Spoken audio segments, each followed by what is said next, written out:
தற்கொலை எதற்கும் தீர்வல்ல. மன அழுத்தம் ஏற்பட்டாலோ தற்கொலை எண்ணம் வந்தாலோ அதிலிருந்து விடுபடுவதற்கு தமிழக சுகாதார சேவை உதவி மையம் 104 அல்லது ஸ்னேகா தற்கொலை தடுப்பு உதவி மையம் 0442640050 ஆகிய எண்களை அழைக்கலாம். குடும்பம் என்பது அதில் அங்கம் வகிக்கும் நபர்களால் மட்டும் ஆனதல்ல, உணர்வுகளாலும் உள்ளத்தாலும் பிணைக்கப்பட்ட பந்தம். அத்தகைய பிணைப்பில் பிளவு வரும்போது இதில் பாதிக்கப்படுபவர்கள் குழந்தைகளை. அப்படித்தான் சென்னையில் பெற்றோரின் சண்டையால் மகள்கள் இருவர் தவறான முடிவுக்கு வந்து காப்பாற்றப்பட்டிருக்கிறார்கள். சென்னை மெரினாவில் ஞாயிறு இரவு 7 மணி அளவில் 2 இளம் பெண்கள் கடலில் இறங்கி தற்கொலைக்கு முயன்றுள்ளனர்.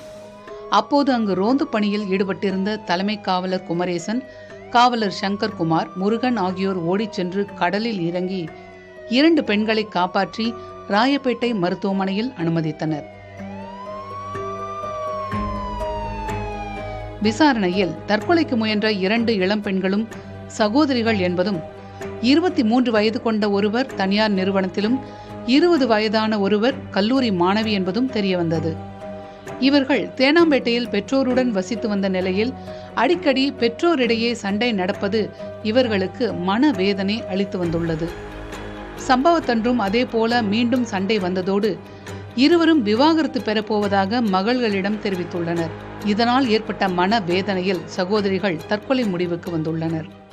காக்னிட்டிவ் என்ன சொல்றது, டிஸ்டார்ஷன் சொல்லுவோம், அது கண்டிப்பா நடந்திருக்கு. ஏன்னா அப்பா அம்மா 2 பேரும் சண்டை போடுறப்போ அந்த பிள்ளைங்களுக்கு அப்பா தரப்புல அவர் வாதாடுவாரு, அம்மா அவங்க தரப்புல எடுத்து முன்வைப்பாங்க.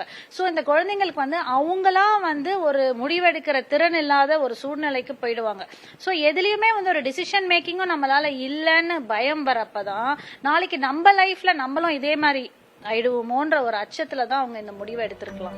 பெற்றோர் தங்களுக்கு இடையேயான பிரச்சனைகளை பேசி தீர்த்து கொண்டால் இதுபோன்ற சம்பவங்களை தவிர்க்கலாம் என்று மனநல ஆலோசகர் அறிவுறுத்துகிறார். ப்ராப்ளம் இருக்கும், இயற்கையா இருக்க வேண்டியது எல்லார் வீட்லயுமே இருக்கும். யாருமே ஃபுல் டைம் ஹாப்பியா இருக்க மாட்டாங்க.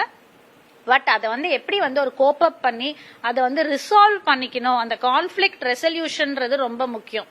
சோ அதை அந்த ஸ்கில்ஸை ஹஸ்பண்ட் அண்ட் ஒய்ஃப் கண்டிப்பா உட்கார்ந்து பேசி அவங்களுக்குள்ளதான் அதை ஏற்படுத்திக்க முடியும். அது ஏற்படுத்திக்க முடியாத சூழ்நிலையில நம்பிக்கையான ஒரு சகோதரர்கிட்டயோ ஒரு ஃபேமிலி மெம்பர் வேற யாராவது ஒரு ஃப்ரெண்ட்ஸ் கிட்டயோ அப்ரோச் பண்ணலாம். அதுலயும் அவங்களுக்கு கிளாரிட்டி கிடைக்கலன்னா கண்டிப்பா ப்ரொஃபஷனல் ஹெல்ப் சீக் பண்ணி ஒரு செஷனோ அவங்க அதுக்குன்னு ஒர்க் பண்ணாங்கன்னா இது மாதிரி விஷயங்களை தவிர்க்கலாம். பெண்களின் பெற்றோரை வரவழைத்து விவரங்களை கூறிய நிலையில் இனி சண்டையில்லாமல் வாழ்வதாகவும் மகள்களை தங்களுடன் அனுப்பி வைக்குமாறும் பெற்றோர் கூறியுள்ளனர். ஆனால் அவர்களின் செயல்களால் மனம் வெறுத்த மகள்கள் அவர்களுடன் செல்லப் போவதில்லை என்று காவல்துறையிடம் தெரிவித்துள்ளனர். இதனால் வேறு வழியின்றி உறவினர் ஒருவருடன் 2 பெண்களையும் காவல்துறையினர் அனுப்பி வைத்தனர். புதிய தலைமுறைக்காக ஒளிப்பதிவாளர் ஐயப்பனுடன் செய்தியாளர் அன்பரசன். தற்கொலை எதற்கும் தீர்வல்ல. மன அழுத்தம் ஏற்பட்டாலோ தற்கொலை எண்ணம் வந்தாலோ அதிலிருந்து விடுபடுவதற்கு தமிழக சுகாதார சேவை உதவி மையம் 104 அல்லது ஸ்னேகா தற்கொலை தடுப்பு உதவி மையம் 0442464050 ஆகிய எண்களை அழைக்கலாம்.